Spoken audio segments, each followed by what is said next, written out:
اور یہ next 10 years میں سر یہ آپ کو لگ رہا ہے پاکستان کہ کے ٹاپ اسٹاک 30 مارکیٹ میں اکانومیز میں سر ہو کوئی جائے گا؟ مندی نہیں ہے, لوگوں کے اربوں خربوں روپے نہیں ڈوب گئے ہیں؟ آپ کو نہیں لگتا کہ مہنگائی جو ہے وہ اب خطرناک حدوں تک پہنچ گئی ہے؟ آپ کو نہیں لگتا کہ ہمارا شرح نمو خوفناک حد تک کم ہو گئی ہے؟ یہ سب باتیں کہانیاں ہیں, دشمنوں کے گھڑے ہوئے قصے ہیں, افسانے ہیں. جو انٹرنیشنل اکنامک جو کاؤنسلز ہیں یا باڈیز ہیں وہ سب پاکستان دشمنی کا شکار ہیں. آپ نے ایک سوال میں بہت سارے سوالات کے جواب دینا مشکل ہے, میں آپ کو آہستہ آہستہ بتانا چاہتا ہوں, لیکن آپ تھوڑا سا حوصلہ رکھیں. سر کیا اسٹاک مارکیٹ کا آپ نے پہلا کہا کہ ڈوب رہا ہے؟ بالکل ڈوب رہا ہے, بہت نیچے چلا گیا ہے. تو میں نے تو یہی کہا, آپ نے میرے جواب کو سمجھنے کی کوشش نہیں کی. میں نے یہی کہا کہ میرے مطمئن ہونے سے تو کوئی فرق نہیں پڑتا ہے, کیا مارکیٹ مطمئن ہے؟ جب میں نے مارکیٹ مطمئن ہونے کی بات کی تھی تو اسٹاک مارکیٹ ان مارکیٹوں میں سے ایک مارکیٹ ہے, وہ مطمئن نہیں ہے, اس لیے وہ نیچے جا رہی ہے. ٹھیک ہے, یہ میں کہنا چاہ رہا ہوں. دوسری چیز یہ ہے, تو ایک یہ ہے جہاں تک انفلیشن کا تعلق ہے, یہ میں آپ کو بتا دوں, میں دیکھتے رہتا ہوں لوگ بڑے چیخو پکار کر رہے ہوتے ہیں کہ ہمارے انفلیشن 9.4% پہ چلا گیا ہے, بڑی تیزی سے اوپر گیا ہے. اس میں 2-3 چیزیں ہیں جو میں آپ کو بتانا چاہتا ہوں. یہ جو 9.4 ہوا ہے نا, اس میں ٹماٹر نے بڑا رول پلے کیا. 315% ٹماٹر کا گروتھ ہے, یعنی کہ مارچ کے مہینے میں کمپیئر ٹو لاسٹ مارچ. اچھا, 315%. یہ کیوں ہو گیا؟ اس لیے کہ ہمارے یہاں سیزن ہوتا ہے چیزوں کا, ایک شہر سے آتا ہے, جب آ رہا ہوتا ہے سپلائی تو اس کی پرائسز نیچے ہوتی ہیں, جب وہاں سے سپلائی ختم ہو رہا ہوتا ہے اور دوسری جگہ سے جب آئے گا اس میں تھوڑا سا وقفہ ہوتا ہے تو قیمتیں بڑھنے لگتی ہیں. تو اس پیریڈ میں ہم ہندوستان سے امپورٹ کر لیا کرتے تھے, تو اس لیے لوگوں کو پتہ نہیں چلتا تھا. لیکن اس مرتبہ فروری کے مہینے میں جو حالات ہوئے ہمارے بارڈر پہ, تو وہ امپورٹ کا سلسلہ ختم ہو گیا, تو بالکل شارٹیج ہو گئی, جس کی وجہ سے ٹماٹر کی قیمت بڑھ گئی. تو ٹماٹر نے کتنا کنٹریبیوٹ کیا؟ 2.4% آؤٹ آف 9.4 اس ٹماٹر نے کیا. ٹھیک ہے, 1.6% انفلیشن کس نے کنٹریبیوٹ کیا؟ گیس کی پرائس جو غلط طریقے سے اسٹیمیٹ کیا گیا تھا. اور آپ دیکھیں کہ اتنے جاہل ہو گئے ہیں وہ ادارے کہ حکومت کو ختم کر دینا پڑا, اسٹیٹسٹکس ڈویژن نام کی چیز ہی ختم ہو گئی. یعنی اتنے کمزور ادارے ہو گئے. ان لوگوں کے رانگ کیلکولیشن کی وجہ سے یہ 9.4 ہو گیا انفلیشن. دیکھیں ایک چیز نوٹ کر لیں اپنی کسی جگہ پہ, پاکستان میں انفلیشن اس وقت ہوگا جب فوڈ کی پرائسز بڑھیں گی, اور اس میں جب آپ سپورٹ پرائس آف ویٹ کو بڑھائیں گے اس وقت تمام فوڈ کی قیمتیں بڑھیں گی, اور جب فوڈ کی قیمتیں بڑھیں گی اوور آل انفلیشن بڑھے گا. وزیر خزانہ نے یہی کہا تھا نا کہ جب کھانے پینے کی اشیاء بڑھ رہی ہیں اس لیے مہنگائی بڑھ رہی ہے. لیکن سر ڈالر کی قیمت بڑھنے سے آپ کو نہیں لگا کہ ساری چیزیں افیکٹ ہوئی ہیں؟ پیٹرول کی قیمت بڑھنے سے نہیں لگا کہ مہنگائی میں اضافہ ہوا ہے؟ دیکھیں ڈالر کی وجہ سے قیمتیں گرنے کی وجہ سے بھی ہوئی ہے, لیکن جو میجر کنٹریبیوشن آتا ہے ہمارے انفلیشن میں وہ فوڈ کی پرائس کی وجہ سے ہوتا ہے, ناٹ ٹماٹر, فوڈ ایز اے ہول, جس کا ویٹ تقریباً 34% ہے ہمارے over all consumer price index میں. ٹھیک ہے, ٹماٹر تو ایک آئٹم ہے. بالکل صحیح. اشفاق حسن صاحب کا انالیسز آپ کے سامنے ہے. Do you agree? آپ کو لگتا ہے کہ ملک میں یہ جو اس وقت معاشی بحران ہے یہ دشمنوں کی پھیلائی ہوئی کوئی افواہ ہے, یہ غلط ہے, یہ باتیں اشاریے غلط ہیں, سب چیزیں انڈیکیشن غلط ہیں, اور جو بتایا جا رہا ہے ہمیں ویسے ہی ہے کہ سب اچھا ہے؟ ایک تو ڈاکٹر صاحب کی بات سن کے مجھے وہ انڈین چینل کا وہ پیکیج یاد آ گیا کہ اب پاکستان ترسے گا ہمارے ٹماٹر کو, انڈین ٹماٹر کو. مجھے لگتا ہے شاید اسی لیے وہ پیکیج بنا تھا. اس وقت بڑا عجیب لگا تھا مجھے, کیونکہ اس نے اتنا کنٹریبیوٹ کرنا تھا انفلیشن میں. اصل پرابلم یہ ہے کہ ظاہر ہے مشکل معاشی صورتحال ہے, سب کو پتہ ہے. اس گورنمنٹ کو شاید ہوم ورک نہیں کیا تھا انہوں نے گورنمنٹ میں آنے سے پہلے, جو ظاہر ہے ہمارے عمران خان صاحب اور ان کی ٹیم ہے, ڈاکٹر صاحب تو ظاہر بعد میں اس میں شامل ہوئے. ان کو اندازہ ہی نہیں ہوا کہ حالات کتنے خراب ہیں, اور پہلے دن سے انہوں نے کہنا شروع کیا جی آئی ایم ایف کے پاس شاید جانے کی ضرورت نہ پڑے. ہمارے جیسے لے مین جنہیں بالکل الف بے کا نہیں پتا معیشت کیا ہوتی ہے, انہیں بھی نظر آ رہا تھا کہ الٹیمیٹلی آپ کو آئی ایم ایف کے پاس جانا پڑے گا, کیونکہ آپ جو وہ ارینج کر رہے تھے پیسے وہ اس مالی سال کو تو شاید وہ گزار سکتے تھے. ٹھیک ہے. نیکسٹ مالی سال کے لیے آپ کے پاس پیسے نہیں تھے کیونکہ اتنی سبسڈیز. اصل پرابلم یہ ہوا, اور ایک اور پرابلم ہوا کہ گورنمنٹ نے از خود ایک انسرٹینٹی کی ایسی کیفیت پیدا کی کہ ہر بندہ پریشان ہو گیا اور اس میں وہ مسائل بڑھنے لگے. مجھے یاد آتا ہے کہ جب براک اوباما نے پریزیڈنسی سنبھالی امریکہ کی تو انہوں نے اپنے معاشی ٹیم کو بلایا اور پوچھا کہ حالات کیسے ہیں. تو ٹیم نے کہا جی بہت برے حالات ہیں. تو انہوں نے کہا جی کیسے نکلا جائے گا؟ انہوں نے کہا جی بہت ٹائم لگے گا, بڑی مشکل سے ہم نکلیں گے. تو انہوں نے کہا پھر کیا کیا جائے؟ انہوں نے کہا آپ صرف ایک کام کریں, آپ قوم کو ہوپ دیں کہ معاشی حالات خراب ہیں, بہت خراب ہیں, لیکن بہت جلد ہم اس سے نکل آئیں گے, اس لیے آپ نے گھبرانا نہیں ہے. اس گورنمنٹ نے الٹا لوگوں کو ڈرا دیا کہ جی اتنے برے حالات ہیں اور پتہ نہیں کیا ہو جائے گا. سب سے بڑا یہ فیکٹر جو مجھے سمجھ میں آتی ہے جس وجہ سے بزنسز تباہ ہوئے, اور ہر بندہ جب کانفیڈنس نہیں ہوگا مارکیٹ میں تو ظاہر ہے چیزیں خراب تو ہیں لیکن وہ پھر بہت زیادہ خراب ہو جاتی ہیں. اگر یہ کانفیڈنس دیتے لوگوں کو شاید, اور پھر اس میں ظاہر ہے نیب اور باقی اداروں کا بھی کنٹریبیوشن ہے. اپنے سابق چیف جسٹس صاحب نے بھی بہت کنٹریبیوٹ کیا ہے حالات کو یہاں تک لانے. رضا رومی صاحب, اس کے علاوہ سیاسی عدم استحکام, سیاسی چپکلش, یہ نیب کا مسلسل کارروائیاں کرنا, آپ کو یہ بھی وجوہات میں لگتا ہے یا آپ کو لگتا ہے کہ نہیں واقعی انٹرنیشنل ادارے جو ہیں وہ پاکستان دشمنی کا شکار ہے جو منفی معیشت کی تصویریں پیش کی جا رہی ہیں؟ دیکھیں, پہلی تو یہ بات ہے کہ یہ جو انٹرنیشنل ادارے کہہ رہے ہیں ڈیٹا کہاں سے لیتے ہیں. انفارمیشن پاکستان جو شماریات کا جو سلسلہ ہے اس کی بنیاد کے اوپر وہ اپنی براڈکاسٹ کرتے ہیں. واقعہ یہ ہے کہ جیسے ابھی ایاز صاحب نے کہا کہ جب یہ حکومت اقتدار میں آئی تو اس کی تیاری جو تھی وہ بالکل نہیں تھی.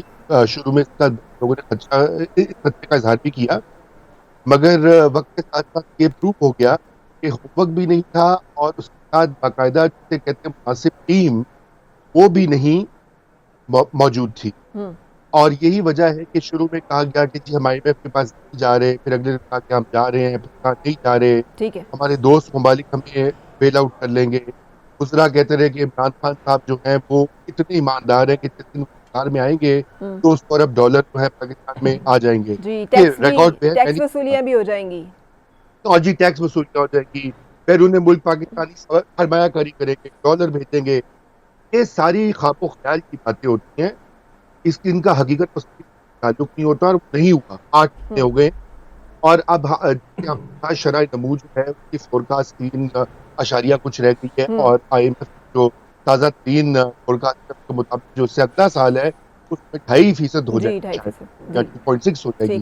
اور ہماری آبادی جو ہے وہ زیادہ تیزی سے بڑھتی ہے پاکستان میں.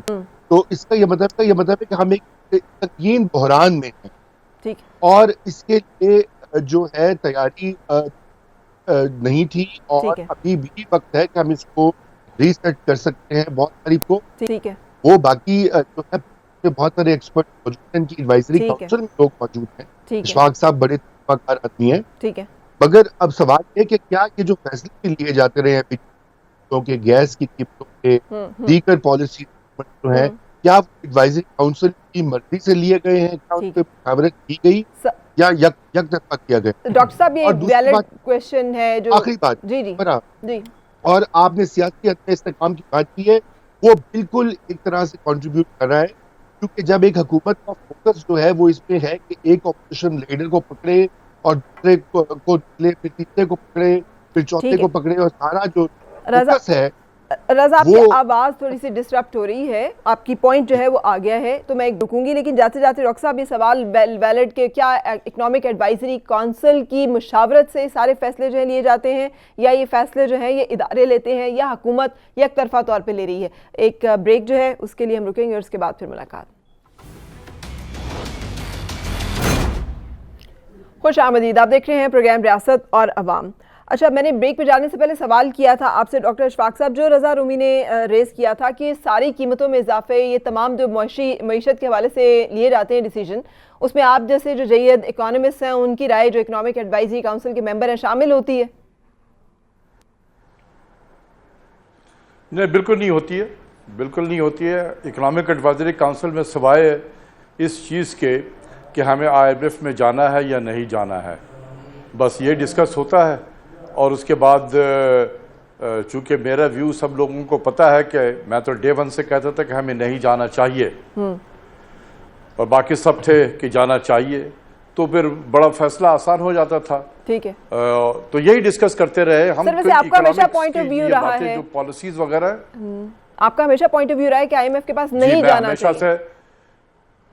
جی بالکل بالکل. میں آپ کو بتاؤں، ابھی آپ دو تین جو آپ نے سوال کیا تھا ہمارے دوسرے مہمانوں سے، ایک آپ نے کہا کہ ایک کانسپریسی کی بات کی انٹرنیشنل فائنینشیل انسٹیٹیوشن کی، دوسرا آپ نے بہت انسرٹنٹی کی بات کی، ایک اور بھی چیز تھی لیکن اب مجھے یاد نہیں رہا ہے.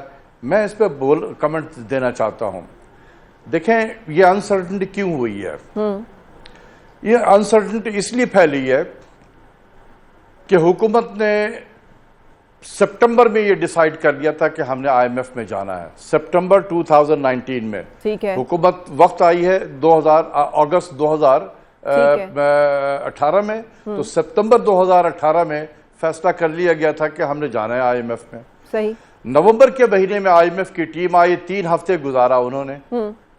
جب 3 ہفتے گزارنے کے بعد انہوں نے بہت سارے بینچ مارک ہمیں دے دیے کہ آپ یہ کام کر لیں. اس کو ہم آئی ایم ایف کی زبان میں کہتے ہیں پرائر ایکشن. ٹھیک ہے، کہ آپ نے یہ کرنا ہے. تو وہ جو سفر تھا جہاں ہم نومبر میں کھڑے تھے اور جو انہوں نے ہمیں ٹارگٹ دیا تھا وہ بہت دور تھا. تو حکومت وقت نے غالباً یہ فیصلہ کیا کہ ہم ایک جھٹکے میں وہاں نہیں پہنچ سکتے ہیں. ٹھیک ہے، تو ہمیں تھوڑا سا وقت چاہیے وہاں پر پہنچنے کے لیے. ٹھیک ہے. اور اس کے بعد ہم نے اس طریقے سے سفر کا آغاز کیا کہ جیسے ٹرین چھوٹ رہی ہو اسٹیشن پہ اور ہم بھاگتے بھاگتے ٹرین پکڑ رہے ہیں. دھڑا دھڑ ڈسکاؤنٹ ریٹ بڑھنا شروع ہو گیا، 1.5% بڑھ رہے ہیں. ہمیشہ دنیا میں اکثر دیکھیں گے کہ یہ ڈسکاؤنٹ ریٹ وغیرہ جب بڑھتے ہیں یہ 25 بیسس پوائنٹ، بہت زیادہ ہو گیا تو 50، یہاں 1.5% ہم بڑھا رہے تھے اس لیے کہ گاڑی چھوٹ رہی تھی. ٹھیک ہے. اس کے بعد اسی طریقے سے کرنسی کی ڈپریسیشن شروع کر دی. ہم نے گیس کی قیمتیں بڑھانی شروع کر دی، بجلی کی قیمتیں بڑھانی شروع کر دی تاکہ گاڑی چھوٹ نہ جائے. ٹھیک ہے. کیونکہ آئی ایم ایف نے کہا تھا کہ جب آپ تیار ہو جائیں، ہمارے بینچ مارک پہ پہنچ جائیں تو پھر ہمیں بتا دیجئے گا. تو سر لیکن آپ تو کہہ رہے تھے کہ حکومت اپنی مرضی کی شرائط پہ آئی ایم ایف سے ڈیل کر رہی ہے اور ہم اس لیے لیٹ کر رہے ہیں کہ ہم اپنی مرضی کی شرائط پہ نہیں، not at all. اچھا، not at all. یہ میں نے ان کی جو ریزیڈنٹ ریپریزنٹیٹیو ہے یا آئی ایم ایف کی، اس سے میں نے مذاکراً یہی کہا تھا کہ جی thank you for giving money to Pakistan on Pakistan's term. ٹھیک ہے. تو مجھے کہتی ہے doctor Khan I M F don't lend money on borrowers term. ٹھیک ہے. یہ ہمارے اپنے ہوتے ہیں. تو یہ جو تھا نا کہ وقت لیا گیا تھا، جان کے اتنا وقت لیا گیا کہ ہم ایک جھٹکے میں نہ پہنچے. ایک جھٹکے میں ڈسکاؤنٹ ریٹ کو 5.75% سے بڑھا کے 11 پہ تو نہیں لے کے جا سکتے ہیں. تو آہستہ آہستہ تو وہ ٹائم لیا گیا. تو یہ مارکیٹ میں جو انسرٹنٹی آئی ہے وہ اس کی وجہ سے آئی ہے. اچھا، تو ابھی جو آگے سننے میں آ رہا ہے کہ مزید ٹیکسز میں اضافہ بھی ہو رہا ہے. ہو سکتا ہے. اچھا، ہو رہا ہے، ہو سکتا ہے. میں یہ کہہ سکتا ہوں ہو سکتا ہے کہ اور بھی آگے بڑھنا پڑے. تو یہ جو انسرٹنٹی ہے وہ اسی وجہ سے ہے کہ مارکیٹ کو سمجھ میں نہیں آ رہا ہے کہ کل کیا ہونے والا، کیا مزید بڑھے گا، کیا مزید ایکسچینج ریٹ نیچے جائے گی وغیرہ وغیرہ. ٹھیک ہے، میں تھوڑے سے پولیٹیکل ایشوز پہ آتی ہوں. آج جو نیب کا چھاپا ہے جس کے اوپر حمزہ شہباز کی سٹیٹمنٹس آئی ہیں، جس کا اعلامیہ نیب کا بھی آ گیا. انہوں نے کہا ہے کہ ہم اسٹیٹ بینک کی جو کوڈز ہیں اس کے مطابق آپریٹ کر رہے ہیں، ہمارے پاس بڑے مضبوط شواہد ہیں اس کے. رضا رومی صاحب، تو آپ کیا سمجھتے ہیں کہ اتنے مضبوط شواہد کی صورت میں جب نیب آپریٹ کر رہی ہے تو اس کو پولیٹیسائز کرنا ضروری ہے یا یہ نیب جو ہے وہ اپنی حدود سے تجاوز کر رہی ہے؟ دیکھیے دونوں چیزیں ہو رہی ہیں کہ نیب جو ہے وہ ایک سیاسی انسٹرومنٹ تو کافی دیر سے بنا ہوا ہے، بلکہ شروع سے دیکھیے نیب کی اگر تاریخ میں دیکھیں تو جب جنرل مشرف صاحب نے اس کو بنایا تھا اس ادارے کو اور قانون اس کا پاس کیا تھا، اس کے کچھ عرصے تک تو بڑے یہ کام کرتا رہا کافی فیئرنس کے ساتھ اور لوگوں کا اعتماد بھی تھا. لیکن پھر ہم نے خود دیکھا کہ نیب ان کے زمانے میں ہی ایک ہتھ کنڈا بن گیا جس سے اپنی مرضی کے سیاستدانوں کو جو ہے باہر کرنا تھا اور کچھ کو ترغیب دینا تھا، اور وہی سلسلہ آج تک جاری و ساری ہے. اب آپ دیکھیں کہ شہباز شریف صاحب کو کتنے 130-140 دن رکھا بغیر کسی کیس کے. وہ کیس بعد میں بنا، ریفرنس بعد میں تیار ہوا، پہلے آپ نے ان کو بند کر دیا. پھر ابھی یہی اسی طرح کے